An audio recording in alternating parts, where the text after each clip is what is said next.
Hello, hello, hello. Welcome in, everyone. Fantasy Life right here on Sirius XM Fantasy Sports Radio. Kendall, Valenzuela, Adam Ronis with you for the next couple hours. You already know by now we're breaking down everything that we saw in Week 10, getting you ready for that Monday Night Football showdown. Hopefully no Monday Night miracles need to happen, Adam, because everyone just coasted to a great win, but I'm sure that's not the case. Overreaction Monday. We've got a great show planned out. How you doing? How's it going? Doing well. It was generally a very good week. It It seems was. like I won a lot of my matchups. Betting went well as well. 5-2 yesterday, Oh, nice. except one thing Except, yo, go ahead. for both of us. Yeah, we have to talk about it now. Yeah, let's just get it out of the way. Survivor. So you went with Survivor. Carolina. We I went talked with about Carolina. that. They are now 0-11 as favorites They against the suck. spread as a favorite and lost each one straight up. Now, I forgot, who was your other option besides Carolina? So my other option was the Indianapolis Colts. Okay. And that it was very close. I was sending the email to our amazing, the guy that does our survivor pool.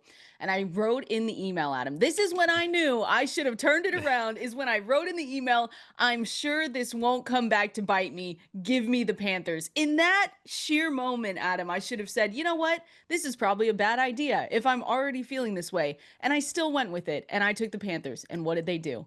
They lost. I fear, though, yours is worse than what I did. So you can go ahead. You Okay, you have the well, stage. if it makes you feel better, it probably won't. That big Circa Survivor pool, the Panthers were the most popular pick there. Oh, brutal. It doesn't make it hurt less, but it does make it feel a little bit I better. think we all knew that was risky. You tried to talk me into it, and I was not going to do it. Yeah, for Now, the for show. me, so I had mapped out my plan for the rest of the year. Like, I actually put in each one each week. So I had the Buffalo Bills week 14 against Yep. the Cincinnati Bengals at home. Mm-hmm. All week, I had the Seahawks. I think the Seahawks are really good. I did not see them losing at home to Arizona. It is a divisional game, but I said, I'm going Seattle. On Friday, I flipped to Buffalo, Oh, and now I'm done. So it's a lesson. brutal. People talk about this all the time. Your first instinct, stick with it, don't change. We all do it. How many times? Whatever it Yep. is, whether it's a starting player in our fantasy lineups, whether it's a bet, something that we changed last minute or late after coming to a decision. Yeah, another example, just stick with your original plan. I knew it. I remember I texted you You and Ani. did. You I was like, texted. we both were going through our pain, and I said, guarantee Seattle wins Oh easily yeah. because the Buffalo was 1 o'clock game, Mm-hmm. and right away, 14 You nothing, were probably 28 sick. nothing, two Seattle defensive touchdowns, which at least I did have them in my NFFC league, Oh, at that's least nice. the Seattle But defense. But yeah. yeah, lots of pain because making that switch. Brutal. I think yours is worse than mine. I'm going to be totally honest with you. Yeah, I think It's it is just too. you can't you do, everyone does it. Look at us. We overthink it, but here, mark my words, Adam. I am never let's clip this. I am never taking the Carolina Panthers ever again. I don't care. What if They they're an could underdog? I don't care. They could be playing a high school team. I will never take the Carolina Panthers again in my life. They've ruined it for me.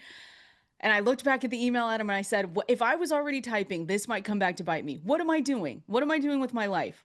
What's Yeah, going on here? foreshadowing Horrible. in a It's big, so big way. for sure. And then you look back and I'm like, I should have just taken the Colts. That was a great game, by the way. Finally, we got a good Yeah. international 6:30 for me. That was a great game though. But just absolutely brutal. You want to go? We have to. What happened to the Bills? How are we talking on Monday morning, an overreaction Monday here on Fantasy Life? How are we talking about the Bills losing to the Miami Dolphins? And it wasn't just losing. They got their butt kicked. It Yeah. was 30-13. It wasn't like, oh, they made this comeback. It was so close. They looked awful. I mean, Achane, shout out to Achane. He had 174 yards, two touchdowns. That 59-yard touchdown in the fourth quarter just kind of sealed everything together.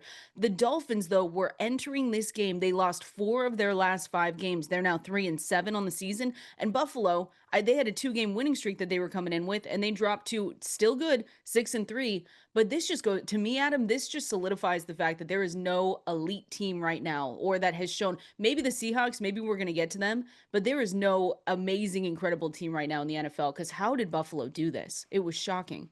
No, there clearly isn't a dominant team in the NFL. I think weeks ago, people thought it would be Kansas City, and then Kansas City lost to this Buffalo team last week. Hmm. The turnovers were the biggest factor in this game because it was 16 nothing. I think it was the second quarter, and the Bills finally started driving the football. And then deep in Miami territory, James Cook fumbles. Josh Allen Yeah. throws a pick into the end zone. So the turnovers were a big problem here. They had three, the interception and two fumbles lost. Josh Allen, I mean, that summarized the game there. It was a tush push.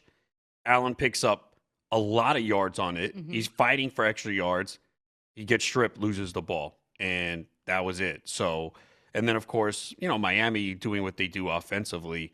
The one thing that you count on with Miami for fantasy is we know Devon Achane and Jalen Waddle are going to get it done every single week, and they continue to do so. I mean, Achane once again, if you remember early in draft season, I think it was a calf injury, and that started to Yeah. push him down the board a little bit. So there's people who probably got him, early second round, maybe mid second round.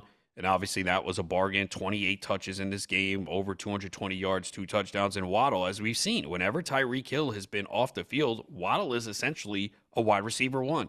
5 for 84 and a touchdown. So those two guys get it done. But yeah, the Bills, it's going to be the same thing. We know they can be good in the regular season. It comes down to the playoffs, and they still need that go to player. They just don't And they have. don't have it. Yeah, it's going to be a problem. And we said it last year. That was our big Yeah. discussion with the Bills throughout the playoffs. It was like, okay, in these big spots, like who's their go to guy? Who's the guy that's going to make a play for them? And they just don't have it. And we'll see Dalton Kincaid injuring his hamstring. We'll see how much time he misses. I mean, that is a big loss for the offense. He has been coming on, he's been making plays for them. Dawson Knox is not going to be that replacement that you can just plug in No. for him. And it's Khalil Shakir again, solid receiver, but he's not that one. He's not a big play threat. And oh wow, Keon Coleman scored a touchdown, so now he won't score one for another 7 weeks. We'll see him next year. It's and that I think is the problem here, Adam, is that they have an overall problem. Of course, when you go and lose to the Miami Dolphins, there's a problem there, but they also have a wide receiver problem. And I think what's going to happen, and maybe I don't even think it's an overreaction to say that their inability to get help at the deadline is going to haunt them the rest of the season. And I know because we heard, oh well, we tried to get Jalen Waddle. We offer what they offer a third or something like that. And it's like, okay, you can try all you want, but you need to get it done in order to change the trajectory of this team. There's a lot of people saying, okay, well, now is, the Bills' Super Bowl window closed. And I don't know if it's closed, Adam, but the door is like cracked open. It's not wide open anymore. And so I think when I look at this team, it's a receiver thing. They put a lot of stock into Keon Coleman taking a big step forward. And it doesn't look like it's going to happen. Last season and coming into this year, we could say, well, he had the wrist injury. Hopefully, that's really what brought him down. And now we're going to see a total change. And it hasn't happened. I mean, this receiver room, I was looking up these stats up until the third quarter. And that's when I think the Bills hadn't scored yet. The Bills wide receiver room on completions had an average depth of target of 5.14 yards. We've talked about their ADOT before, their average depth to target again. And it rose at least to 7.25 yards. That was after Devon Achane basically put the game away with that long touchdown. But when you don't have a field stretcher and you don't have someone that can make life a little bit easier for you. And so again, I think they thought that was going to be Keon Coleman. Their drafts haven't been necessarily amazing. And I think the other side of it is that you can look at their offensive coordinator, Joe Brady, and say, okay, why are we not trying new things? Why aren't we looking at, I don't know, new concepts, different ways to get anyone out there? But this is just a whole mess. Again, it's an overreaction to a certain extent because we know that they can probably go out there. We won't be shocked if they continue winning, but this just kind of showed all of their weaknesses that they have in this game against the Dolphins. And it's a blueprint for anyone trying to face them going into the playoffs. They know what to do. Well, we And did. James Cook. We've Yeah. already seen it. It happened against the Falcons where they Yeah. scored 14 points. So we've seen it happen a couple times this year. And again, they'll get through the regular season. They'll have these dominant Hmm. wins against inferior opponents, but it's can they get it done in the postseason? And now they have to worry about winning the division because Yep. New England made a statement with a big win on the road, and they've won 7 in a row. And then New England Thursday night at home against the Jets. Now I know divisional games, anything happens, but come on, I think the Jets are going into New England We and winning. can't. We can't do this again. We can't have a Friday where we say, well, there we go. The Jets again for that would be their third in a row. It's just It was mind-blowing to me. I just and again, the league leading rushing attack that the Bills have, they were averaging 161 and a half yards coming into this game, held to 86, which was obviously the fewest of the season against a defense too, Adam. This just was what blew my mind. They were going up against a defense that averaged 145.6 rushing yards per game, which was the third most, and couldn't get it done. So you get this bad game out of the way, but it definitely brought down a lot of people. And in fantasy for Bills players, again, you weren't playing, like, maybe you were flexing Khalil Shakir in this one because I thought he would have a Yeah, better game, I could but see Keon people playing Coleman, Shakir. you're playing Keon James Coleman, no. Cook. Yeah, no, you're playing James Cook, Khalil Shakir, Josh And Allen, Kincaid. and Kincaid. Of course. Well, That's what's gonna maybe get me. not. Maybe not the Well, next few no. weeks. That's what's gonna get me chopped and guillotine in one of these Really? guillotine Because leagues of this year. Kincaid? Yeah, because of Kincaid. Everyone has such a good team, and that one I was scoring. Oh, and he looks like you can write his name down for Church's segment I on don't know. Wednesday. Top 10? I don't know about that. How many points did he end up with? 5.7. Well, you're right. Maybe people weren't going to Kincaid. I was, though, and it bit me. So here we go. The Panthers and Kincaid, they're on my list this week. Let's just say that. Hopefully, he is able to come back sooner rather than later with that hamstring. We'll be talking about waiver wire names to know, but my article is live at fantasylife.com. So is Adam's, by the way. So make sure you go and check both of those out. One thing we learned from every week 10 game from Adam is live at fantasylife.com as well, 100% free. The Texans? Question mark? I mean, can we just really? I mean, the Texans. I don't know if it should be. Wow, the Texans pulled off the second largest comeback in franchise history, or Jacksonville stinks. Whichever way you want to go with it. This game was a crazy ending and ended with the Texans taking over the Jags 36-29. Scoregami, by the way. We've never had that score before. How fun! Yes, this was a This wild was game. insane. If you looked away, you probably thought, "Oh yeah, Jacksonville has this. It's over." 29-10 going to the fourth quarter, and the Texans put up 26 to win it Jeez. with Davis Mills having a very good day. So if you did use him in a super flex league, boy, did that work out for you.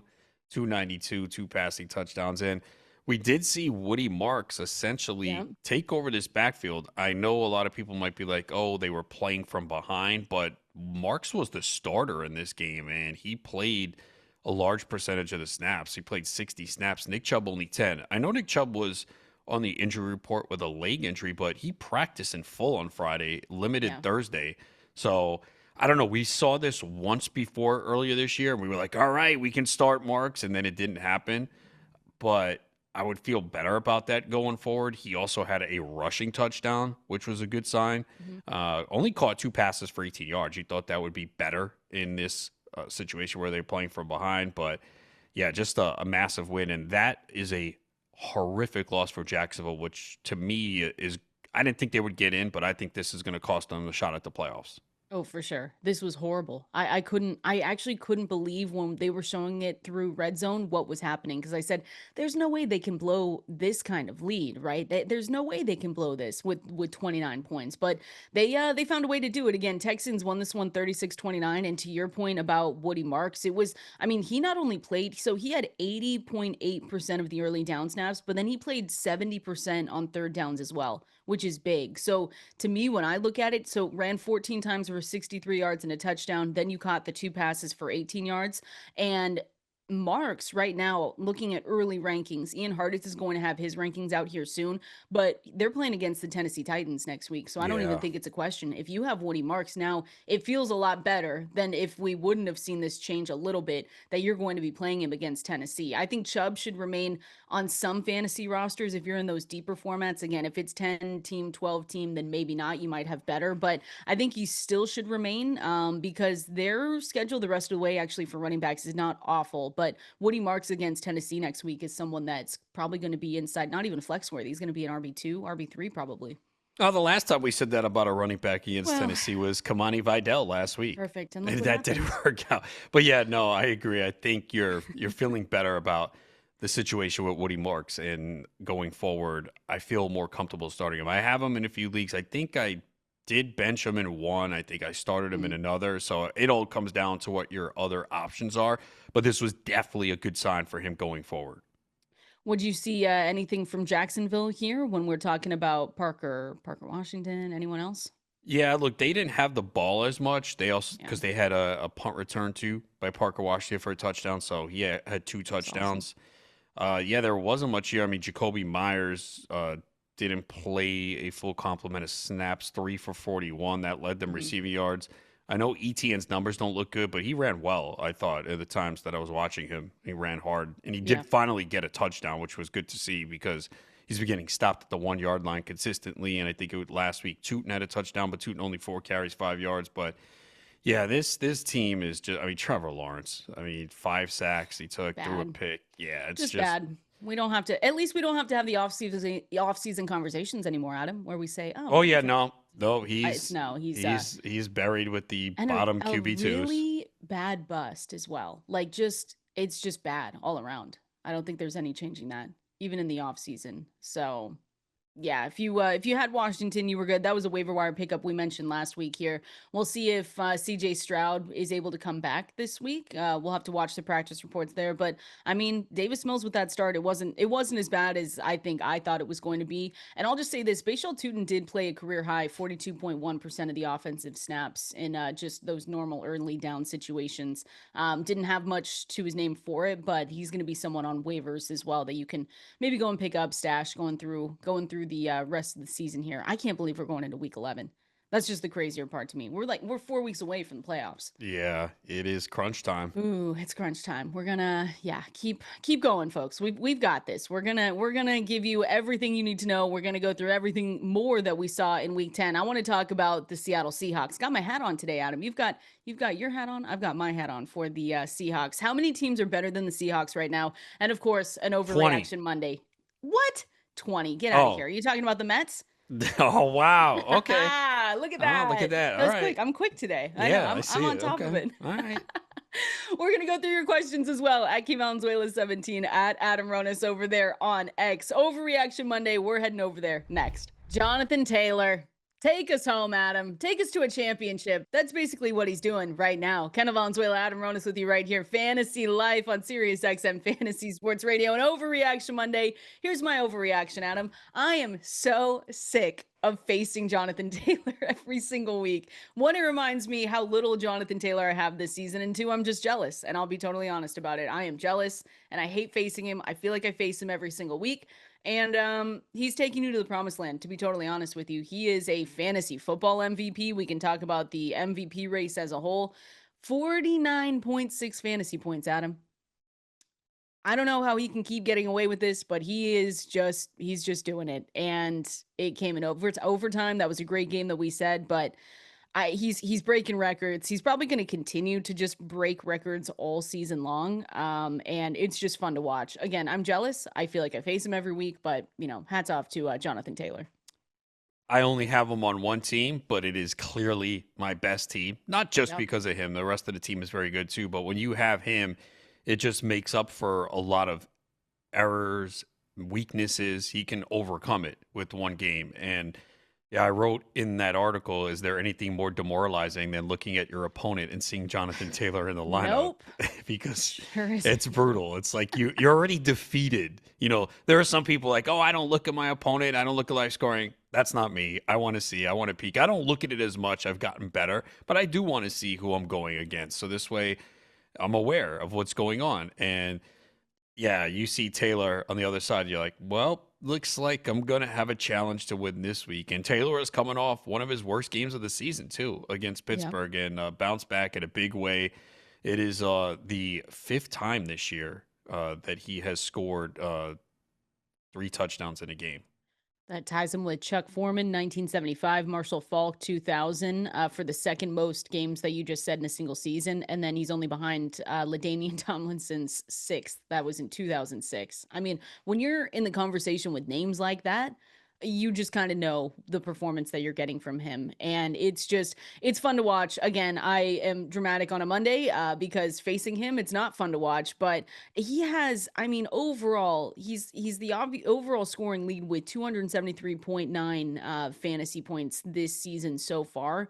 And again, there was a disappointing week 9. He had 7.7 fantasy points. You'll be disappointed this weekend, folks, because you can't play him. They are on a bye. So Thank goodness, Adam, I don't have to face Jonathan Taylor this week, but that's just going to be your only, that's going to be the only thing that you're looking at. Obviously, there's others there with the Indianapolis Colts. It's also the Saints. So we only have 2 teams on a bye this week, which is pretty nice, especially because you're not using many of the Saints players. But yeah, Jonathan Taylor is just MVP level. When we go and look at teams that have won championships this season, Jonathan Taylor is going to be on most of them for fantasy. Probably again because in most drafts he went late second round, and it's crazy because he had a great year last year. I think people forgot. I know he had some injuries, missed some time, but he won people championships last year. The Mhm. last 4 weeks of the season, he had a 107, 218, 125, 177. I think that was week 18, but he had 6 touchdowns in the last 3 games. So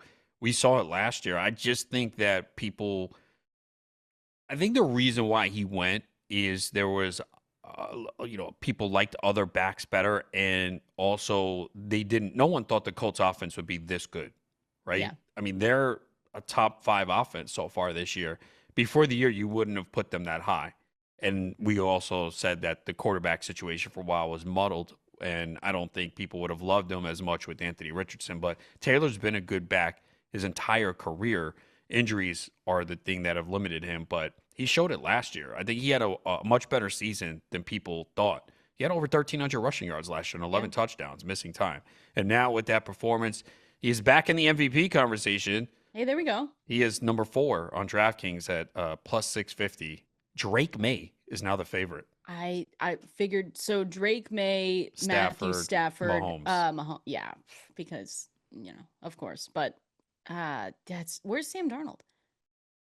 Don't have it in In front there? of me. He's not. Oh, that's okay. I don't think he's the Top 10. He's MVP. got to be top 10 though. Oh no, Probably. I'm Well, being really next biased. week's gonna be a big We've got game for some. him. Rams Seahawks next week. We've got some big games coming up. We're Yes. talking about, the Broncos take on the Chiefs. I Mm-hmm. think we'll break that one down. But anyway, I'm sick of facing Jonathan Taylor. Thank goodness I don't have to do it this week, Adam. But he's gonna be in a lot of fantasy football championship By the lineups and way, rosters. Wow, Darnold is 6th.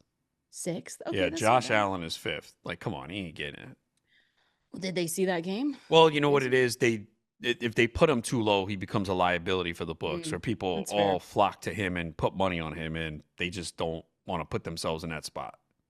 Matthew Stafford has been prolific though over the Yeah. last few weeks. This is one where again I just have to laugh it off or else you cry because of the reports of the back injury in the offseason, and that probably scared. It scared me away from him. And to be honest, he's never someone in fantasy drafts that we're targeting. He's always outside that top 14, so at that point you say to yourself, maybe he's your backup and that's why you drafted him. So he's never on my radar, but man, what he's doing, 4 passing touchdowns in 3 straight games, tied for the third longest streak in NFL history, according to ESPN research. There's not much more you can say. He finished the day 24 of 36, 280 yards, 4 touchdowns, no interceptions. He had a 127.1 rating. He has 20 touchdowns to 0 interceptions over the past 6 games. Adam, we can just keep going. That's just how good his list is this season of what kind of year he's been putting up. It's been remarkable to see. There should be no regret on missing out on Stafford. He's not been a fantasy quarterback for the last 3 years. He hasn't Mhm. been good from a fantasy perspective. His last big season was 2021 when he had 41 touchdowns. He had 20 touchdowns and 8 interceptions last year. So he wasn't fantasy relevant. He's an older quarterback coming off injury.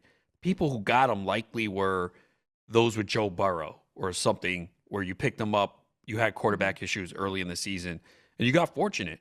I think one of the big reasons is the addition of Devontae Adams, that red zone guy, right? Yep. That's what they were kind of missing a little bit. And you see it. Adams got hurt yesterday. He was reaching for his back. They said it's an oblique. They got down near the goal line, and Devontae Adams was fighting to get back in that game. I don't know if you He's saw like, that. "Let He's me like, go." oh, we're Yeah. at the goal line? Stafford's going to throw me the ball. Let me go in. You're hurt, Devontae. I don't care. I know I'm going to get another touchdown. And they obviously didn't let him go back in. McVay said if it was competitive, they would have put him back in. They obviously need him next week against Seattle, but I think that's been the big change, getting Yep. Adams in there. He's got 9 touchdowns on the season. But yeah, Stafford's playing well this stretch here where he's got first quarterback in NFL history to have at least 4 passing touchdowns and no interceptions in 3 straight games, 25 touchdowns, 2 interceptions on the season. To me, this is just one where everything has kind of broken right. I don't Yeah, think you missed anything here. You can talk yourself into saying, wow, I really did not look at things correctly with Jonathan Taylor. That's a situation you could say kind of similar to Barkley last year in a way, where we let him go too late. But Stafford, I don't think there should be any regret. He hasn't shown he can be a fantasy relevant quarterback the last 3 years. Like you said, backup, But now exactly. he's one of the few guys that's a pocket quarterback that does not run at all that you can legitimately start every week. I mean, you look at all the quarterbacks around them, they all give you something on the ground. Stafford's the one who doesn't. And he is in leagues with 6 points for a passing touchdown. He's number 2 in points per game right now, just behind Lamar Wow. Jackson. That's just found money. It's amazing. No, it is. It's just we say sometimes that a lot of this obviously is critical thinking and analysis when we talk about fantasy football. The other part of it is just luck. And if you were able to get Matthew Stafford, if you said to yourself, I think he's going to have a good season, or if how I can see it on him is that people just got him as a backup. They said, all right, I got, Lamar, whoever, Josh Allen. They waited a really long time in their drafts. And then they just said, oh, now I'm going to pick up Stafford just to have, a second quarterback on my team. That's how I see it. And congratulations if that was you, because looking at his fantasy points scored, I mean, the last time he had a down game was week 6 against Baltimore. That was 9.34 fantasy points. And really, that's the only time he's been under 10. You have a couple of 13 fantasy point games in there, and that was weeks 1 and 3. Then you have a 17, and then after that, it's been 25 plus every single time. Well, to be fair, so weeks 1 and 3 are probably the 2 better defenses he faced, the Texans and the Eagles. Mm-hmm. So he's got a test this week against Seattle at This home. will be a great I'm game. interested to see where he comes out in the rankings this week.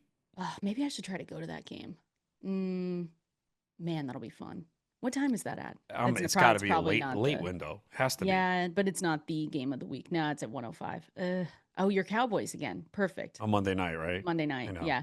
You know what? I can't be mad though, because we have Lions Eagles Sunday night. So that'll be a great that's game. a good game. Yeah, next week mean, finally, because we there's a have not had great great slate of games. Last week was awful, and even this week wasn't great. All those No, games this at week- 4 were blowouts.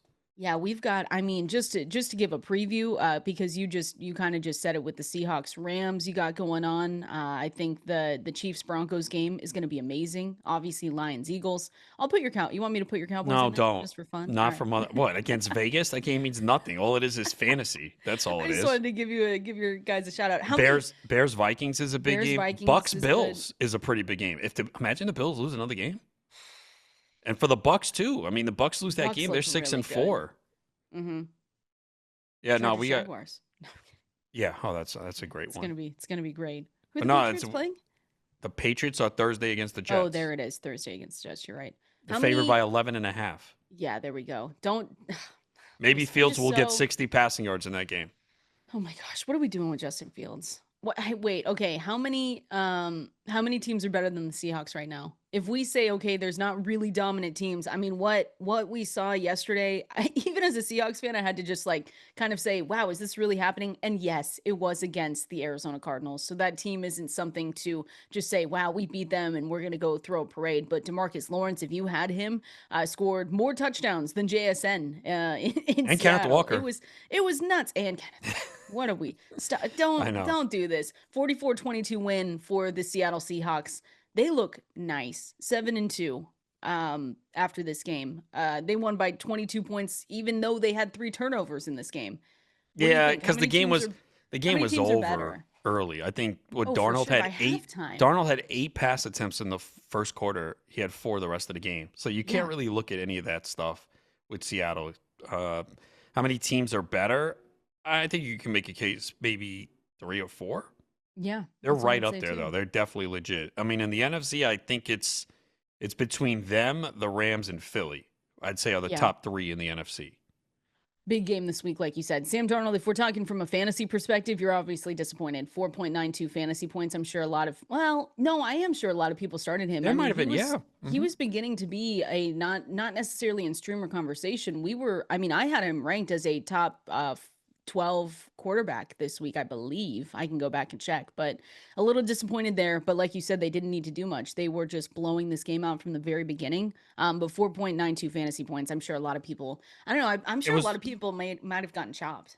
Yeah, it was over early. I mean, I don't Yeah, know how many people use him in guillotine, though. I mean, again, we're down to like what, 9 teams, 10? I mean, I don't think he nine, was 10. started Yeah. there, but the game was over quickly. I mean, he had 178 yards and 12 pass attempts. Do you know how many pass attempts it would take Justin Fields to get to 178? Probably like 48, I right? was gonna 50? say mid 40s for sure. Justin Fields catching strays today. He has to though, because that's just if you have Justin Fields now, what are you doing? Oh, you're cutting. You're not, You or have yeah, to. at this point, because number one, that's the thing. Okay. If you look at the history, we went over this in the preseason. Whenever he was a starting quarterback, he was always a QB1. Hmm. But when you put on that Jets uniform, history goes out the window and the curse starts because he's not even running anymore. Like, look at his rushing yards. He averaged 50 rushing yards per game in his career. We're not even seeing him do that with the Jets. Then you have to run the risk of him getting benched in game. And then you have to worry if he's even going to reach 60 passing yards, which he hasn't done in 3 of his last 4 games. So, yeah, it's over. You just got to move on. There's no way. I mean, you're really going to It's so start him bad. against New England? It's just, again, look at these rushing yards. This is not Justin Fields. 26, 31, 22, 31, 28. Like, come on. Like, Justin Fields, we're used to seeing a 70, an 80, and 100. We're not even getting that. So if he's not doing that, we know he's doing nothing in the passing game. Garrett Wilson hurt his knee again. He's Yep, same probably going one. to, there's no way he's playing this week on a short week. Nope. So, yeah, no, you got to move on. I mean, I don't think most people were starting him, but there are probably people who are like, all right, I'll keep him as a backup just in case. No, forget it. It's done. Yeah, your write-up on him was so funny. Again, Adam's article is live at fantasylife.com, but if you read it, you go down to Jets Browns. How the Jets won again, Jets winning this game is just insane. Yeah, they Twenty-seven got their whole twenty. defense, trade for the Exactly. future, And and then now they're they like, risk a number one pick. let's win a second one in a row. But I mean, Justin Fields, you said this is not from a high school game. 6 for 11, 54 yards with a touchdown and an interception, rushed for 28 yards on 7 carries. The Jets had a kickoff and punt return for a touchdown, and the Jets only ran 47 plays. Yeah, How? What's going on? yeah, It's it's bad. brutal. And now they're winning, so they're like, wait, ooh, we got to stop here. Don't we worry, got they're not got winning to slow this down. week. No, there's no chance. No chance that they're winning this week. We do have to pay attention to Garrett Wilson, though.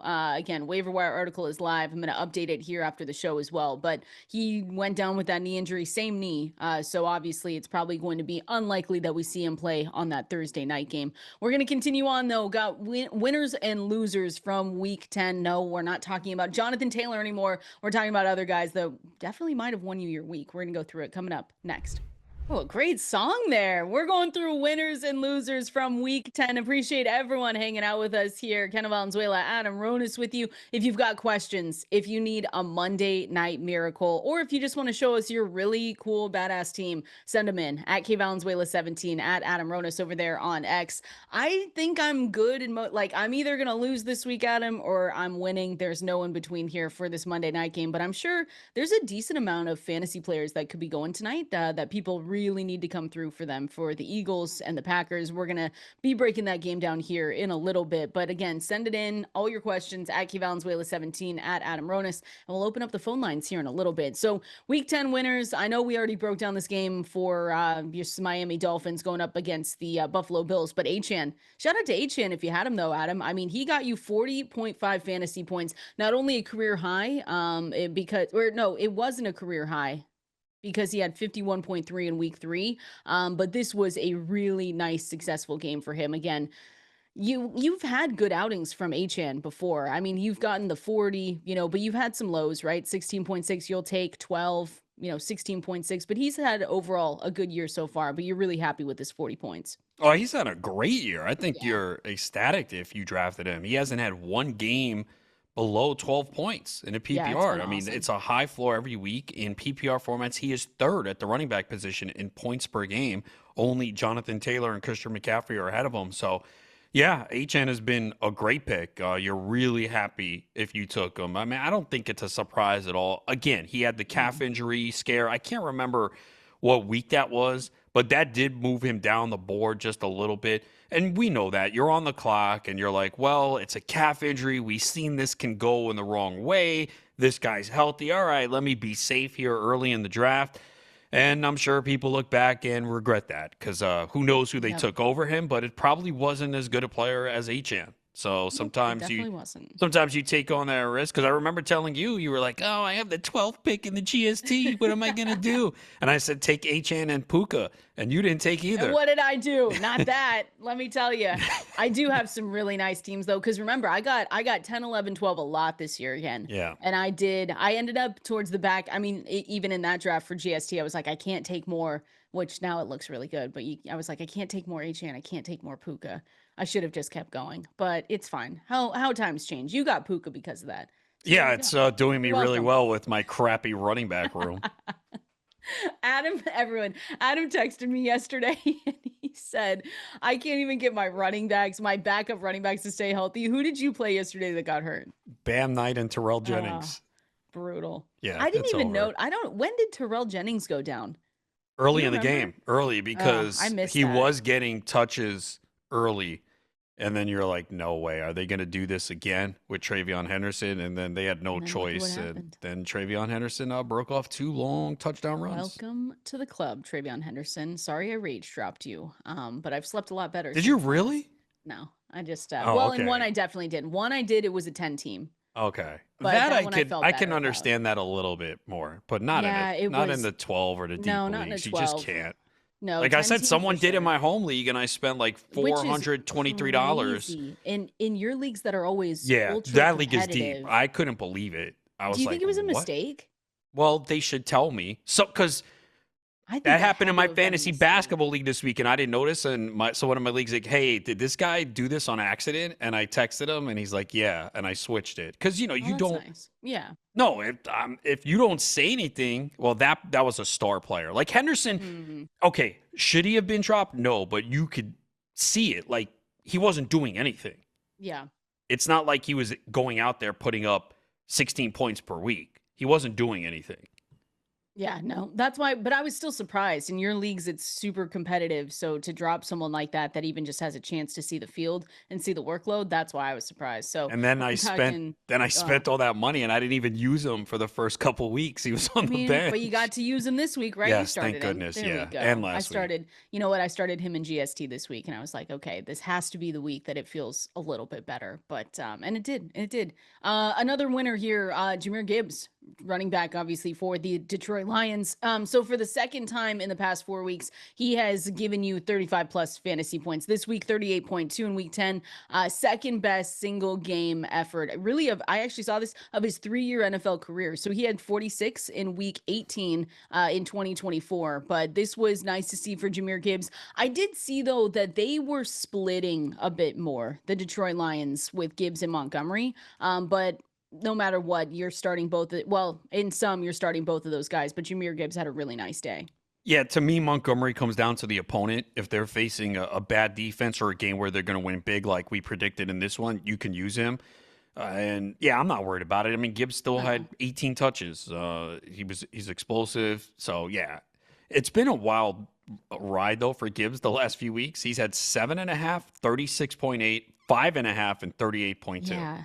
We need to string them together. Like couple good ones together. I don't like, and so it was a 50-50 split at running back between Gibbs and Montgomery. Both ran the ball 15 times. They basically finished with an identical snap total as well. But you're right. I mean, if you have Jahmyr Gibbs, you're playing him every single week. If you have David Montgomery, I think it's situational, or I guess it's game dependent. Depends on what you have. I'm starting him a lot of places just because I don't have better options at him. I'm going to be totally honest with you, but you do want to see these good games, together again. They're on the road against Philly Yeah, in that's week a game. 11. I don't think So, I'm using Montgomery in that game. yeah, I don't think, well, I have to be honest. I just have too many injuries where I can't go anywhere else. And then they play the New York Giants at home Definitely week using 12. Montgomery in that game. And then they've got Dallas week Oh, 14. definitely using him that game. Amazing. And then so their fantasy schedule, week 15 against the Rams on the road, 16 against Pittsburgh, week 17 against Minnesota. Yeah, Not I bad. mean, with Montgomery, yeah, it comes down to the opponent. So some of those Yeah. games will use him, and some it's tough because he's usually relying on a touchdown. Definitely, I mean, you could definitely just go there. look. The volume is inconsistent. But Dan Campbell calling plays. Maybe that changes now. Yeah, More maybe that Montgomery. changed it up. People, did you see all the tweets at when the game was starting? They were like, I think Dan Campbell's calling plays." And then all of a sudden, after the game, he came out. We'll talk about that a little bit more. I want to go through if we've seen a turning point though for some of these teams. I actually want to mention Jamison Williams here, and if he is startable every single week now, you don't have to worry about him. Also, want to talk about the Saints, even though they beat the Carolina Panthers. We won't talk about that. We'll talk about Tyler Shuck and more here coming up next. Have we seen the trends changing a little bit here? Should we just start with the Falcons, Adam? Because what's going on? What are we doing in Atlanta? The Falcons backfield splits inside the 10-yard line for 2025. If you're easily nauseous about things like this, go get a bag or something because Tyler Algier has 48% of the snaps, 75% of the attempts, 4 touchdowns. Bijan Robinson inside the 10-yard line in 2025, 58% of the snaps, 25% of the attempts, and 0 touchdowns. Algier has cashed in on his opportunities, and Algier now, when you look at this, is the Falcons' goal line back. And I think that's crazy to say in the year 2025 when you have someone like Bijan Robinson, but that's where we're at, it feels like now, Adam. It's pathetic. Now, Algier's a good running back. He had a He full is. season where he was the running back, so it's no knock on him. But like Bijan Robinson is generational. He's one of the top running backs, if not the best in football. I mean, I guess you're giving that to Jonathan Taylor right now with what he's doing, but Bijan talent wise is right there. I mean, they asked Barkley about Bijan. He said, "Yeah, he can do things I can't do." That's Barkley coming off a historic season. He's on the Bijan Robinson's on the sideline with the game on the line. Like that just doesn't make any sense.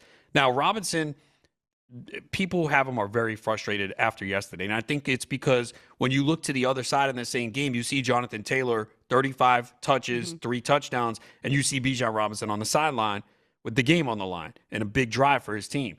They have used Bijan a lot in the passing game and line him up at receiver when Algier's on the field. That's what saved Bijan's season because he's so involved in the passing game. And the reason why people are upset is yesterday, 2 catches for 4 yards on 2 targets. And this is the second time in 3 games that he hasn't been involved in the passing game much. He had 1 catch for 23 yards against the Dolphins. And it's 2 bad games for him in the last 3 weeks. I mean, 10.4 from Bijan, that's not good enough. That's not what you drafted him as a top 3 pick for. So it's very frustrating. We've gone through this with him. We thought it was over going into this year, and apparently it's not. Again, it's still been a very solid year for Robinson in fantasy. He was actually number 3 in PPR running back points per game going into the week. He has dropped to 5. Gibbs and Achane moved ahead of him. So it's not been bad, but it's very frustrating, especially the last 3 weeks. And when you're watching Algier get these goal line carries, it hurts Bijan Robinson. He has 4 total touchdowns. He has 2 rushing touchdowns. Jonathan Taylor has 4 games of 3. We're waiting for Bijan to get his 3rd on the season.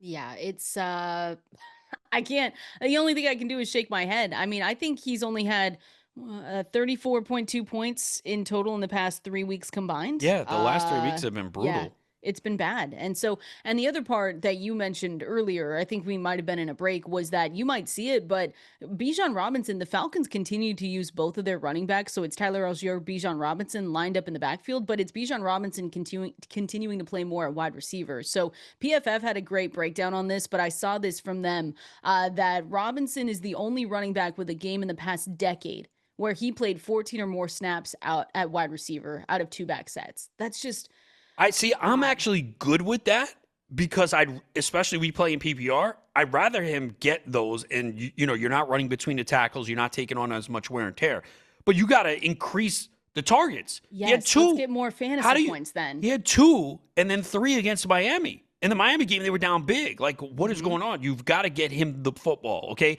The Colts, Daniel Jones was coming off an awful game. What did they do? 35 times for Jonathan Taylor. I know they're never going to give Bijan the ball 35 times, but come on. You can't give him the ball 20, 25 times with a lot of those coming in the passing game. There's no excuse. That's why they lose football games. That's why they're a losing team.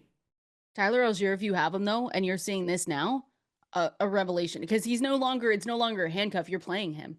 because of what we've seen? I haven't been. I have him, and I haven't Well, been come playing him. on. Get ready to go. Yeah, Are I you ready play to him do it next this week, week? and they lose big, and he Well, of doesn't do course. anything. Now people know to not start him next week because you're going to start him. How's that? Yeah, everyone listening, actually, never mind on Tyler Algier because Adam's going to start him.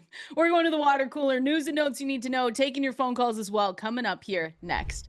Oh, it is about that time. Time for the Fantasy Life Water Cooler, where we go through all the news and notes you need to know on this Overreaction Monday, get you caught up on all the injuries, and get you ready for that Monday night football game. Kendall, Valenzuela, Adam Ronis with you right here. Yes, we did lose in both of our Survivor leagues. We don't want to talk about it, but if you guys need to talk about anything, get something off your chest, have any questions, give us a call, or you can send us a message on X. But the phone number to call in, 888-963-2682. Or you can press that new call-in button on the Sirius XM app. You can find us at Valenzuela17, at Adam Ronis over there on X as well. And like I said, Adam, maybe some people need some Monday Night Miracles. We've got we've got a lot of fantasy players going tonight. So I can see a few of those coming in. I do see a few of those coming in already right now. So send those in. And then as always, fantasylife.com. That's where you can go and sign up for our newsletter, 100% free in your inbox 7 days a week. You can also check out all of our articles. So the waiver wire article from myself is live at fantasylife.com. The Adams article, one thing we learned from every week 10 game, is also there. And those articles are 100% free as well. So make sure you go and check it out. We are here ready for you, ready to go, Adam, on this Overreaction Monday. And we don't have to talk about the Panthers or the Bills ever again. Just kidding. We will, but painful. That's fine. Very painful. Very painful. And I'm also not used to getting this deep into the season alive in a survivor pool. So it's tough. I think that's tough. what hurt the most was that it was like, dang, week 10, this is perfect. I told you on Friday when I was going back and forth, I said there are only 68 people left in the one that I was doing. And I was like, I can't mess this up. Lo and behold, I messed it up. So hopefully others are alive. Okay. I don't think there's pain for both, but at least with you kind of knew that was possible. Like you did not feel fully confident in Carolina. No, with me, I switched. I asked strangers on the street. I switched from a team that absolutely destroyed their opponent. That's what makes it more painful. Yeah, yours is worse. But I was asking everyone. I said, what do you think about the Panthers? At that moment in time, Adam, I should have said to myself, if I need to ask everyone if I should take the Panthers, the answer is probably no. So here we are. Can't even do it. Overreaction Monday. We're here in the water cooler. Let's get started and shout out Keenan Allen here. Sets the Chargers all-time receptions record. What? That was so manipulated. I tweeted right. Go look at my timeline. I said, Keenan Allen's catching a pass here, right? Immediately, they flipped it to him. I was like, so predictable. And when I saw that tweet, I immediately put it in the water cooler because I said, this is exactly the reaction Adam will have. Yeah, come on. He entered the game. What? He needed just 2 catches, and that made him pass Hall of Fame tight end Antonio Gates, who I think was there that night, which was really cool on the franchise list, I should say. So there you go. All-time record for receptions. Keenan Allen is trending down in a big way. I mean, his snaps have been cut. Now, we'll see with Oronde Gadsden going down with a knee injury. I am praying it's not serious. So hopefully he doesn't miss much time. They do have a bye in week 12, right? Yeah. So, yes. And they play Jacksonville next week. Yeah, so there's a chance he sits out, gives them the extra week. We'll see. Obviously, every game's important for the Chargers. It's going to be a battle, and they're still in the – actually, they could move to first place next week in the division if Kansas City beats Denver and the Chargers win. Have the Chargers played Denver yet? Actually, I don't know about that. I know the Chargers have beaten the Chiefs. I don't think they've played each other yet. Yeah, I don't think so. They have wow, why is this so difficult to read today? They must have played them once because I only see them one more time. So they did it September 21st. Chargers won. Okay, yeah. So the Chargers this week with a win and a Kansas City win, Chargers go to first place. So man, look at all these games we've already played. We've been out there, but I mean, Keenan Allen is definitely hasn't been good. Yeah, and with Gadsden going down, that might open up more opportunity for him because Gadsden has obviously taken a lot away when you look at all those receivers. Yeah, it's going to be such a huge blow, and we just have to probably prepare for the worst for them. But yeah, I mean, Keenan Allen too, especially at the beginning of the year. I mean, he was giving you 19, 17.1, 19.5, and then he was still giving you, 8.7, 10. He had the big game against Indianapolis with the 11 receptions for 119 yards, 28 fantasy points. Since then, though, 8.4, 6.1, 3.9. He should be nowhere near your lineups. Now, again, different conversation with Gadsden out, But but it's been really tough. yeah, I mean, just look at the snaps. The last 3 weeks, 25%, 37%, Hmm. 51%. I mean, that is a problem. Trey Harris is being used more. Trey Harris has actually played more snaps than Keenan Allen in 2 of the last 3 games. Yeah. It's just wild. So it's just, you know what, it's something that you just have to watch out for. Again, we have been cautious with Keenan Allen, especially the last couple of weeks, but this was another one where you just said, okay, let's see what, hopefully Rondé Gadsden's knee injury isn't too bad.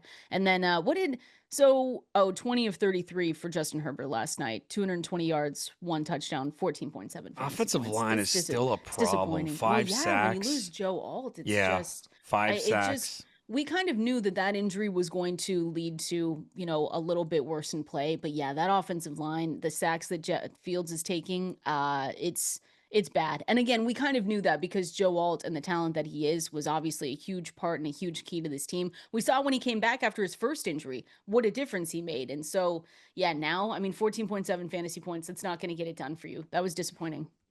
Yeah, and they wrapped up his ankle, foot too during the Yeah. game. So, yeah, he's going to have to toughen it out. He's going to take a little bit of a beating.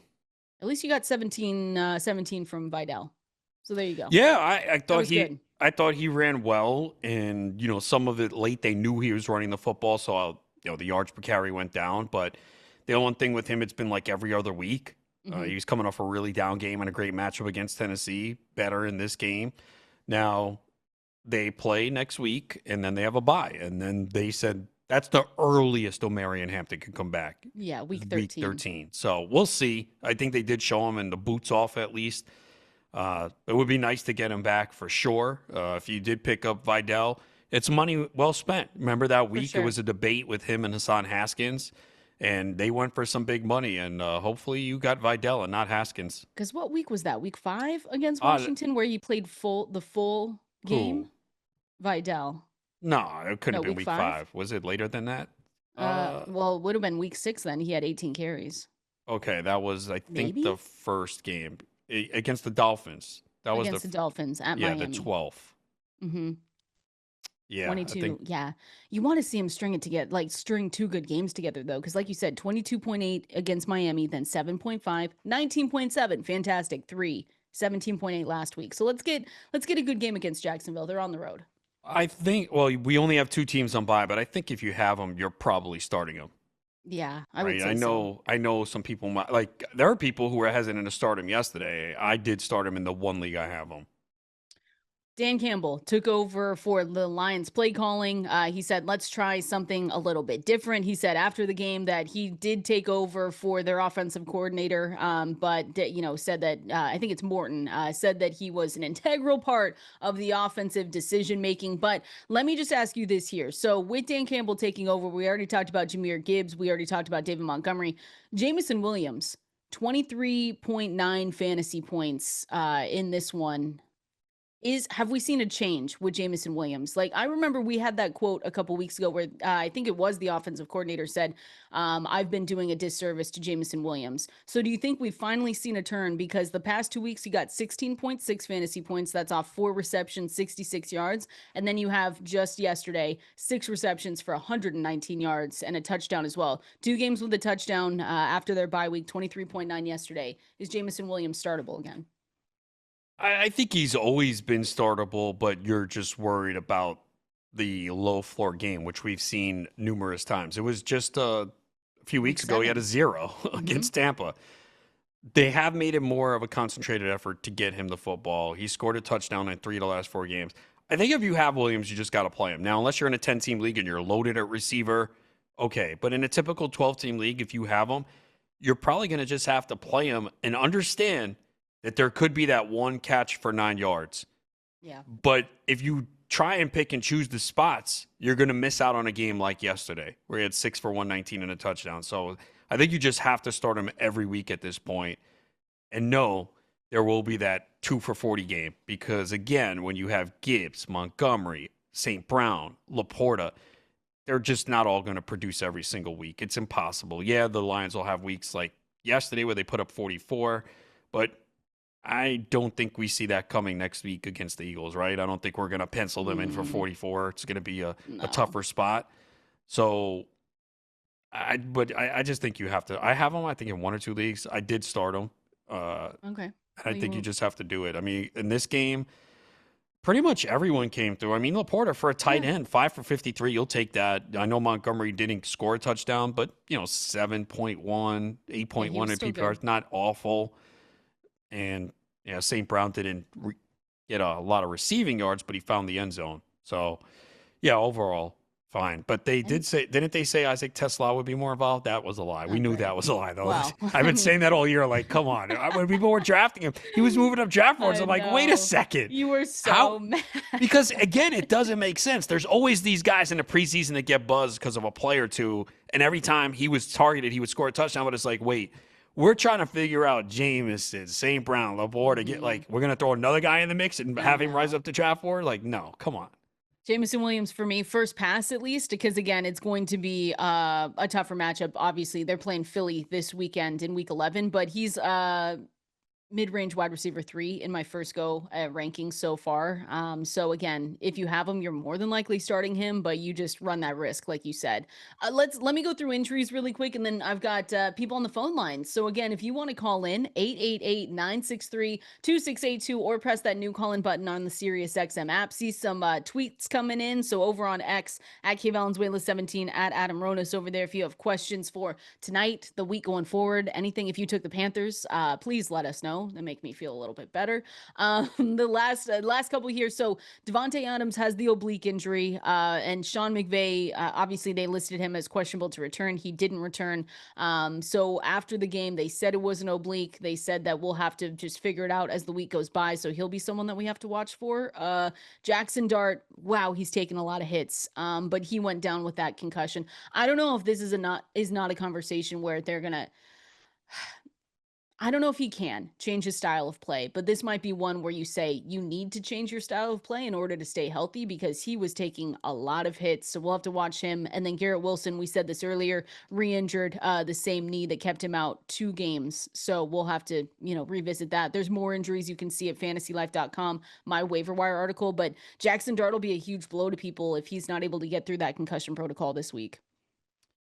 Yeah, with Dart, this was easy to see coming. You just can't play like that as a quarterback and No. expect to stay healthy. And we love it for fantasy, right? 7 rushing touchdowns in 7 games. I did start him this week too with Dak Prescott on bye, and he still gave you one of the best games, even with leaving early. But yeah, it's difficult. It's another concussion scare. You had one that game where Dable was trying to pull him out of the tent.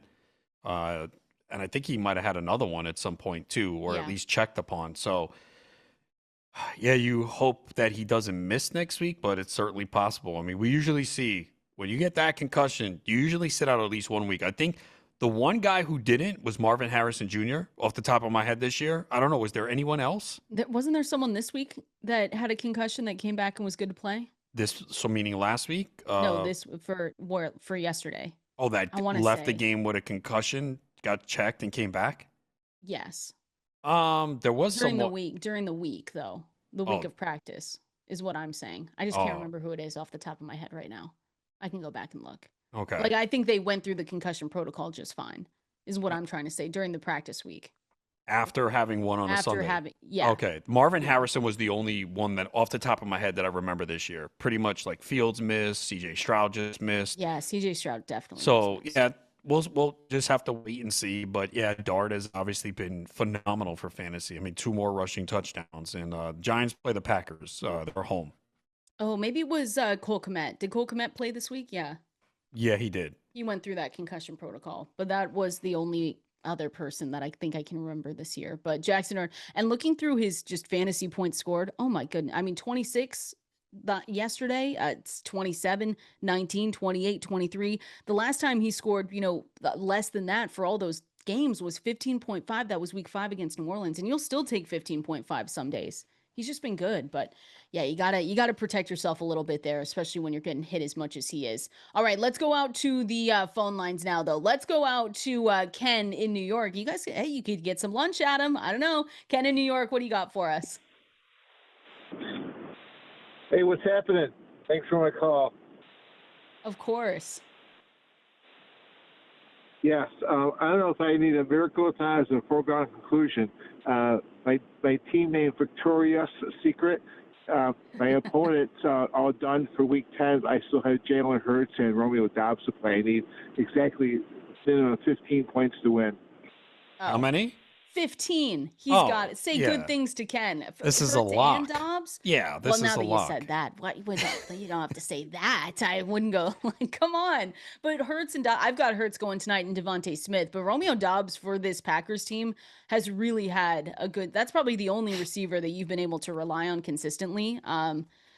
Unlike me, who's tried to rely on Matthew Golden and it hasn't worked at him, but he's had a pretty good 16 fantasy points, 9 in week 8, 13.2, 10.5 against Cincinnati. Yeah, I think Ken is good to go. Hurts has had one game below 15 this year. What week was that? 2 against the Chiefs. Yeah, Ken's good to go. 15 points. If I had Hurts, though, I would want to see him run more. I don't know what's going on. He's not running lately. The last 4 games, I don't know what is going. Now, he's made up for it with his passing, which we didn't see early in the year. So he has at least 280 passing yards in 3 of the last 4, and he has multiple touchdown passes in 2 straight.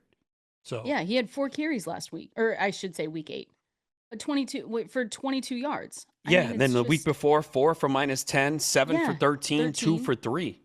Yep, it's been gross. So hopefully that changes. It's a week after their bye. They're going to be well rested. Again, this will be a great game tonight against Green Bay, but I am someone, Adam, that has Jalen Hurts, and I would love to see him run just a little bit more here. Thanks for calling in, Ken. Let's go out to Bob in Long Island. Bob, what do you got for us? Hey, guys. Thanks for taking my call. Yeah. Since Thursday night, I've been listening to a lot of callers and analysts bashing Geno Smith for the game on Thursday night, and I just think that's kind of unfair to him. If you look at that game, he had a bunch of drops. He had that touchdown call back on that illegal pick. Aston Genty hit him right in the hands, and it turned into an interception. Blitz is coming off the edge, untouched, sacking him, and he took a beat and kept getting up. And I thought he played great for all considered. And, this morning on the earlier show, I had a caller come in just bashing him again. I'm like, that's enough of this. I mean, he's, I feel like it was almost like Daniel Jones last year when he was on the Giants and he was getting teed off on everybody, thought it was his fault. Now he goes and look what he's doing now. I think Geno's getting a bad rap. So. Okay, I like that one, Bob. What do you guys think about that? Did you go to West Virginia? No, I didn't. I have no skin in the game for Geno. Oh, okay. He just likes Geno Smith. Are you a Jets fan? Are you a Jets fan? I am. I'm on whoever the money's on fan. Okay, me too. There we go. I just think, let me say this, Adam. If you had Geno Smith and I gave you the option this week, week 11, and they are playing the Dallas Cowboys, how good of a streamer do you think he is? Oh my goodness, that's right. Here's my thing. I'm kind of with Bob on this one, but you know that I do like Geno. I do have a soft spot in my heart for Geno Smith because of him with the Seattle Seahawks against Denver, 16-26. And he took a beating. He shouldn't even have been out there late in the game. He's limping. I know. 143 yards, 1 interception on that one, got you 4.42 fantasy points. You were never playing Geno Smith in that game. Right. Denver's defense is really good. It was on the road on a short week where they played overtime the past week. Look, he put up 284 and 4 touchdowns against Jacksonville. But let's be fair, it's been a terrible year for him. The circumstances aren't great.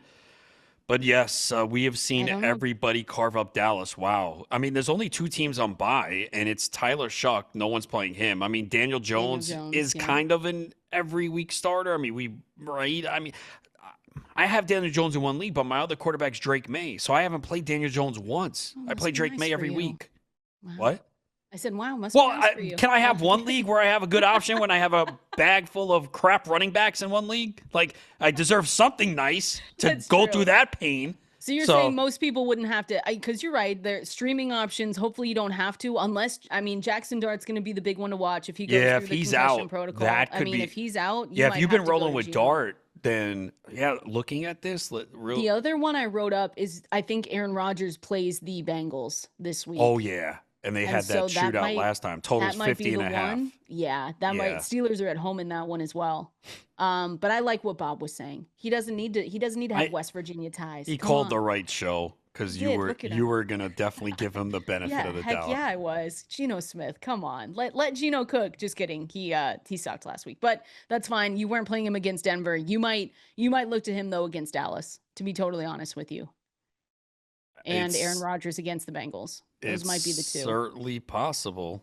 And not I've seen questions already on if Jackson Dart doesn't go about picking up Russell Wilson, and I said, "Listen, No, I want to see please don't. Winston start. Yeah, I We're would. we're not gonna get it. I don't know what They they're should. doing with that. I don't know why we don't get Jameis. Can you imagine Jameis Winston at home against the Packers? That would be Yeah, fun. Like, I'm ready for give us that. some fun if Just give their us some team's gonna hope. get beat. If you're gonna lose, like at least lose with Jameis Winston out there. Why not? All right. Appreciate everyone calling in. Ken, Bob, appreciate you guys. I see messages coming in on X as well. We're going to get to those too. But first, it is the best around presented by Xfinity. Who was the best around over the weekend? We're gonna break down those new stats here coming in next. If you call yourself a sports fan, you have to have Xfinity. All the games all in one place. And here's what you get when you watch sports with Xfinity. It is a great long list. You get the Sports Zone, every pro football game, and over 1,000 college games. You get the highlights, you get all the alerts all in one place. You also get the multi-view. So this is my favorite part. You can be in up to 4 stadiums at once. You also get the Xfinity fan view. So live scores, odds, and stats all in one place. And that's personalized to the teams that you know and love. No need to get the Panthers updates because that's going to be pushed aside for the teams that you actually like, and that will help you win Survivor Leagues. You get enhanced 4K, and you also get the voice remote, Just Say Football. So imagine all of your football all in one place. Easy. Learn more at Xfinity.com. Restrictions apply. New residential customers only. Taxes and fees extra and subject to change. It is time for the best around presented here by Xfinity. Imagine all your football all in one place. Easy. Xfinity. Imagine that. Adam, welcome. Should we welcome in TreVeyon Henderson? He has not been the best around all season long, but at least in week 10, he said, I actually got this, guys. Do not worry. The stat that I wanted to put out there for everyone, first of all, we will just break down the Patriots and what they look like for postseason contenders potentially. But according to Next Gen Stats, so TreVeyon Henderson reached a top speed of 22.01 miles per hour on the 55-yard touchdown run in the second half. And then he also hit 21.38 on the 69 rushing touchdown in the fourth quarter as well, per NFL Next Gen Stats. So the best around, at least over the weekend, Adam. It was so nice to see 28 fantasy points from TreVeyon Henderson. Hopefully you didn't rage drop him. Hopefully you were starting him as well. Terrell Jennings was hurt in this game, so we'll have to see what the update is there on him. Ramondre Stevenson wasn't able to go with that toe injury, but congratulations. 14 carries, 147 yards, and something we love to see. Yeah, and I don't know how it was going to go if Jennings remained healthy because he played 5 snaps and had 4 carries, Jennings. So I think he was going to play a role. Dearness Johnson was the other running back, and he wasn't used much. So we finally got to see Henderson, with that speed and break these long plays. And with the game being Thursday against the Jets, there's a chance that we see Henderson get a full workload again. We'll have to see about Stevenson. He didn't practice all week. They might just say, all right, it's the Jets, short week.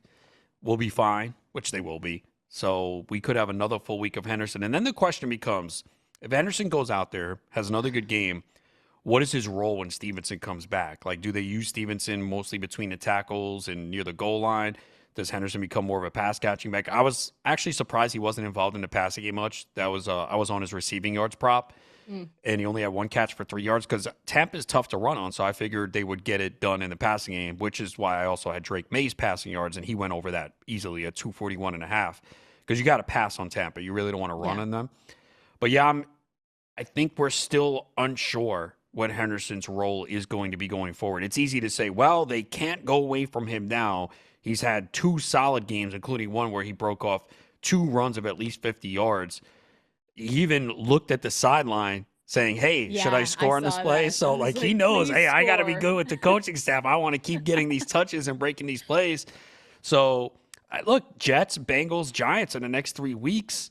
They have a bye in week 14. So, you will definitely feel better about Henderson. I think this week, especially if Stevenson and Jennings are out, you're definitely putting him in. But I still am not sure what the role is going forward when Stevenson is back. I know Stevenson hasn't been great, but he's that veteran. We saw how long they stuck with him, even with him losing fumbles. Has Henderson done enough to make it more of a split or even maybe more in his favor? I'm still not sure. Ideally, this will lead his big plays, because they were big plays, right? 55-yard Yeah, touchdown and they then the need it too. 69-yard touchdown. They needed it 1,000%. Hopefully, the big plays now will lead to a little bit more for him. Even once Stevenson is back, but you do run the risk of this coaching staff saying, "Huh, Ramondre Stevenson's back. We're just going to split this again or give more to Stevenson." Yeah, like a And you 60 just don't, 40. yeah. And you just don't know if it's because I would say this is okay, you can't put, what do we like to say? The genie back in the bottle, right? But for New England, it feels like they can put it back. And they have been. They've been like, no, we're good. So the Patriots, like you said, they have the best schedule for running backs over the rest of the season. So, Adam, whoever's getting those carries, even if you're a Ramondre Stevenson manager, you're actually hoping that they just say, hey, Ramondre's back. We're going to give him his usual workload. Whoever gets that, though, can really help lead you to a championship. They could be one of those guys the rest of the way that you say, wow, it feels like it's going to be one or the other, Adam. And I hate to say that, but it doesn't feel like we could get good workloads from both of these guys that give you decent fantasy points throughout the playoffs. That's the other disappointing part. I know Ramondre Stevenson had, I believe it was a long reception this year, but most of the time he's not breaking runs like TreVeyon Henderson. No. So he is that game breaker. I mean, we've seen like Stevenson's just been 3.4 yards per carry this year. He has not been great. So, to be fair, like we've been very vocal in the fantasy industry about TreVeyon Henderson. He really didn't show much early in the year, right? When he did get those opportunities, he wasn't doing it. Now we finally seen a couple of good games now where he had the opportunity where sometimes you need that. You know, it's tough to get into. You hear a lot of running backs say it. Like it is tough to get into a rhythm when you're in and out. Now we saw him get the whole game and you saw it breaking 2 plays and not a lot of running back can do that. So you just hope that he continues to, get double-digit touches in the offense. Yeah, absolutely. One of the other best around, I should say two of the best around for the same game, just on the different side. Emeka Egbuka, Tez Johnson. You were at least happy with the fantasy points here. Egbuka had fewer than 10 points in each of the last 3 games, and he was working back from that hamstring injury. You were so happy to see 23.5 from him in this week 10 matchup. And then you got 20.2 from Tez Johnson. So Chris Godwin, they said, late November, maybe December. We'll see what happens there. But this was nice to see both of those guys at least score fantasy points. Tampa Bay did lose this one, but Egbuka, Tez Johnson were good guys to play. Yeah, I think you're very encouraged that Egbuka came back and had this type of game because I'm pretty sure that hamstring injury was an issue the last 2 games, and he was fighting through it, just trying to be out there, knowing that they're so short at receiver. Had the bye week, came back, put up a big number, and he is now in PPR formats 9th in points per game. So he's been, I want to say, he's been a great value. I was going to say I took him in the 4th, 5th round of a lot of leagues. I was going to say, towards the end there, we were just like, I was like, I'm getting him on my team. I still think he's a good value though, because right now, again, top 10 in points per game. And again, the role is going to continue with Evans out for the season. And again, we don't know when Godwin's coming back. They can tell us all we want. I'll believe it when he's on the field. Yeah, we'll have to wait and see. But again, that was the best around here, brought to you by Xfinity. Imagine all your football all in one place. Easy Xfinity. Imagine that. We are talking with the one and only Jonathan Von Tobel here, going through the lines for tonight in that Monday Night Football game, breaking down early lines that he sees going into Week 11. We're going to do that here coming up next. Fantasy Life right here. Kendall, Valenzuela, Adam Ronis with you, joined by Jonathan Von Tobel here. Jonathan Von Tobel, on-air host and betting analyst over at VSiN. You had, bad days, Jonathan, for, if you were with the Jaguars, if you were like me, taking the stupid Panthers in Survivor. Yeah. Why would you do that? And poor Adam Ronis over there took the Bills in Survivor. So it was, it's a hell of a week. How you doing? Yeah, it was good. I'm good. It's funny. So yesterday, because Stormy and I do the morning shows on Mad Dog Sports Radio at 9 a.m. countdown to kickoff, and we were discussing with Derek Stevens, who owns Cirque out here. It was a very good teaser week, obviously before the results, because there was a lot of teams you could tease down. And I threw out there, I'm like, Buffalo, Washington, and who is the other big favorite? Or it's going to be Buffalo, Detroit. And there was another 7 or 8 point favorite yesterday that's escaping my mind right now. But I was like, who's gonna blow this up? I mean, come on, how are these teams gonna lose? And then, sure enough, Buffalo goes out there and turns in quite the performance. Oh, it was the Seahawks. It was your Seahawks. Yeah, it was. We tease them down to get them there, and sure enough, Buffalo. Oh my God! So what a week! What a week for all sorts of other things. What a week. It was, we can't talk about it anymore because we're just depressed and sad, but it's fine because I'm sure a lot of other people are feeling that way. Again, we're talking with Jonathan Von Tobel here, on-air host and betting analyst over at VSiN, breaking down, we can talk about something else that's really nice today. It's that Monday Night Football game because this should be a good one. I mean, Philadelphia Eagles on the road taking on the Green Bay Packers here. First things first is what you see overall in this game and what your expectations are. I see the spread sitting at 1.5. You've got, the money line we can talk about, but the total sitting at 45.5. What do you like here tonight? So, I mean, I like Philadelphia. I've got a couple of teasers from earlier in the week. As I called it, like the can't miss teaser of the week was Washington. Excuse me, I keep going Washington. Was Detroit and Philly, because at that point you could have gotten Philly up to 8.5 earlier in the week last week. I still think they're a teasable option if you like them. I mean, you're getting them up to 7 potentially, depending on where you're shopping. And I think, and I would expect that Philly's going to go off as a small favorite by the time we get to kickoff tonight. So if you like Philadelphia, such as I do, act now, and then you can link it to a teaser next week because there's a couple of options for you too.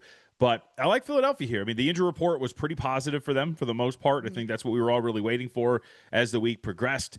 Coming in and getting ready for Green Bay, who is coming off of an odd performance, as we know, and loss to the Carolina Panthers. I trust Philadelphia a little bit more. And very quietly, over the last few weeks, Green Bay has slipped down the standings. If you look at EPA per play defensively, success rate, we're starting to see what this team really does kind of look like, and it's not the dominant force it was to start the year. I think Philly's in a pretty good spot to get a win here against Green Bay. Are there any player props that stand out that you're eyeing in this game? Yeah, I thought one that was going to be pretty interesting is, so obviously Tucker Kraft gone. You have to supplement that somehow, and you have to do it in different ways. I think a lot of people might initially go to like, hey, well, if I just need another pass catcher, I'm going to go to one of these receivers. But, you use your tight end to test some of those safeties and those linebackers. What if it's Josh Jacobs instead of maybe some of these pass catchers? So Jacobs, in terms of receptions, I thought was a pretty interesting look. If you can find it, it's about, I think we're talking, let me get the exact number over under because there's some 3+, 4+ out there. 19.5 receiving yards for him. Receptions, 2.5 is heavily shaded, -175. So you can find some 3.5s out there at a much better price for you. But I think you can get into a situation where Jacobs actually gets a couple more targets because of Kraft's absence, instead of trying to find and catch the falling knife of whatever of these wide receivers is actually going to be the recipient of those targets. And we've actually got like a lot of fantasy players going tonight. So all we're hoping for is just high scoring and that we get some, just fantasy points overall so people can win those matchups. I want to talk about just early week 11 lines. And I can't believe we're already at week 11, but here we are. Do the Chiefs interest you at all? I saw the Chiefs starting off, and this was yet last night, I believe, or early this morning at -3.5 here. They're on the road facing the Denver Broncos, but the Chiefs are coming off their bye. We know that Andy Reid coming off a bye is pretty dang good. So is there anything you see in this game so far early from the Chiefs in Denver? I mean, I have to be careful. I'm not a very big Bo Nix guy, and so I don't want that to color my thinking when it comes to a game like this. Because to what you're alluding to here, this is a 4-point spread on the road for Kansas City. I mean, this is a Denver Broncos team that, from a power rating perspective, the market had quite a bit of respect for going into Thursday night against the Las Vegas Raiders before they ultimately failed to cover in a 10-7 win. I think you can make the argument we're maybe a little too high. At the end of the day, Denver's defense is very, very good. Yeah. And I got to tell you, I don't know how you guys feel, that loss to Buffalo doesn't look that much better coming off of the Buffalo Bills performance this last weekend. So maybe there is a thought where we're overrating some of these teams at the top. I think we're starting to learn that the AFC stinks. And I think that all of these teams are very close to one another. And so to be able to grab 4 with the Broncos at home seems like a very tempting proposition to me. Denver is 8-2, so that should tell you all you need to know about the AFC. Any other games that you're jumping on pretty quickly here in Week 11? Yeah, I think there's a couple that you might be interested in. I mean, I'm somewhat tempted, even though they did have a ridiculous comeback here against the Jacksonville Jaguars. But if you want to hold your nose and dive in with me with the Tennessee Titans at home, catching 7.5 against the Texans, that seems like a really big number and a key number at that against the Houston squad, who offensively we know has a lot of issues there. And I'm going to sit back and wait. And I don't do this to curry favor. I've done it a couple of times, but I think the Seahawks might be the best team in the NFL, guys. I don't know Checks if that's in the mail, Jonathan. So you're talking right now it's 2.5, but like out here in Vegas, there's a book that doesn't alter the juice, so they have a 3 -110. I'd take 3 with Seattle. I think they are. I think there's an argument to be made that they're the best team in the NFL. They're very well balanced, and if I get a full field goal with that team in a divisional matchup, I'd be down to clown. That feels like a game too, Jonathan, where we were just talking about it, breaking it down. Like, okay, let's prove it right now. Cause you can do what, you can beat up on the Arizona Cardinals. And we've been talking about Sam Darnold. What's he going to Yep. look like once the playoffs do come? But this Los Angeles Rams team, I mean, we were talking in the break about Matthew Stafford MVP with you. And, okay, who's going to get MVP? Jonathan Taylor. I know you've got something on Sam Darnold as well. But this game for the Seahawks at the Rams, it'll tell a lot for the rest of the year. Absolutely. I mean, like all of those things to be decided, a good litmus test for this defense, which has been feasting on, I think, some bad offenses, but looked dominant in doing so. Really, this could be our answer to who's the best team in the NFC, because it might be one of these two teams that are playing. Amazing. Anything else you want to break down? Anything else that caught your eye before we let you go here? Yeah, I would say this really quick. If you like Philly tonight, I would take a gander at them next week against Detroit. If they do win today and maybe even win handily against Green Bay, I would expect that one that's currently out there for them against Detroit on Sunday Night Football, it gets to like 2.5. So just keep that in mind. Always kind of look ahead with what your thoughts are for this week. Awesome, Jonathan. We appreciate it so much. Shout out to your Colts. Shout out to Jonathan Taylor, just helping fantasy teams win fantasy championships this year. And we'll talk to you next week. See you guys. Thank you. Awesome. There he goes, Jonathan Von Tobel, there on-air host and betting analyst over at VSiM. Again, you can find him on Money Moves. He mentioned that, but that's Monday through Friday, 12 p.m. to 2 p.m. Eastern. You've got Countdown to Kickoff on Sundays, and then you've got Live Bet Sundays as well. So make sure you check him out. We're going to continue on, Adam. We've got it's a pretty good game tonight. Do you have anyone left, by the way? Yeah, I have Who do you AJ have? Brown. Okay. Do I have anyone on Green Bay? Actually, I do No not. Christian Watson? No, I don't have my boy. Dang it. All these Come years I've been on, loyal. 2 years? You draft 3 years. Oh, longer than really. that. I draft him every Yeah. year. This year I was Oh like, my nope. gosh, I what didn't are we think doing? I didn't think he was going to come back this quickly.